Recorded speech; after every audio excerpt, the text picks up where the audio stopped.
দুনিয়ার জীবন তো কোনো জীবনই না। আল্লাহ বলেন ওমাল হায়াতুদ দুনিয়া ইল্লা মাতাউল গুরুর, দুনিয়ার জীবন ধোঁকার আসবাব ছাড়া কিছু না।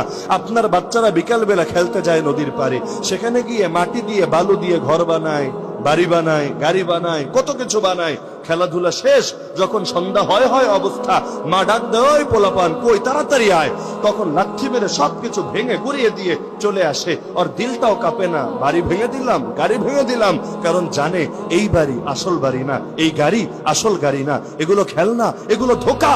আল্লাহ বলেন আখিরাতের জীবনের তুলনায় দুনিয়ার জীবন এমনই খেলনা আর ধোঁকা, এছাড়া আর কি। ইয়ালামু আন্নামাল হায়াতুদ দুনিয়া লাইবুন ওয়া লাহু ওয়া যিনাতুন ওয়া তাফাখুরুন বাইনাকুম ওয়া তাকাসুরুন ফিল আমওয়ালি ওয়াল আওলাদ।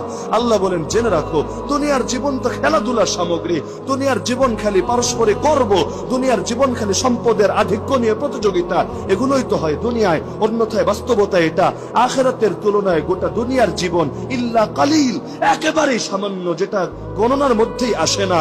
আর আখিরাতের জীবন হলো লাহিয়াল হায়াওয়ান, প্রকৃত জীবন সেটাই। এ কারণে নবী বলেন বুদ্ধিমান সে না যে গাড়ি বানায় গাড়ি কেনে, বুদ্ধিমান সে না যে বাড়ি বানায়। নবী বলেন বুদ্ধিমান সে আল কাইয়িসু মান দানা নাফসাহু ওয়া আমিলা লিমা বা'দাল মাউত, যে নিজেই নিজের হিসাব নেয় আর মৃত্যু পরবর্তী জীবনের জন্য কাজ করে। আর নির্বোধ সে, মূর্খ সে ওয়াল আজিজু মান আতবা নাফসাহু হাওয়া ওয়া তামান্না আলাল্লাহ, যে নিজেকে নফসের পেছনে ছেড়ে দেয় আর আল্লাহর উপর বড় বড় আশা করে। তা আমরা কি বুদ্ধিমান হতে চাই না বোকা হতে চাই? কি বলেন আপনারা, বুদ্ধিমান হব না বোকা হব? বুদ্ধিমান কারা? যারা মনে রাখে আর দুনিয়া দারু মাল্লা দারা লাহু ওয়া মালু মাল্লা মালা লাহু ওয়া লাহা ইয়াজমাউ মান আকলা লাহু। দুনিয়া হলো তার বাড়ি, যার আসল বাড়ি নেই।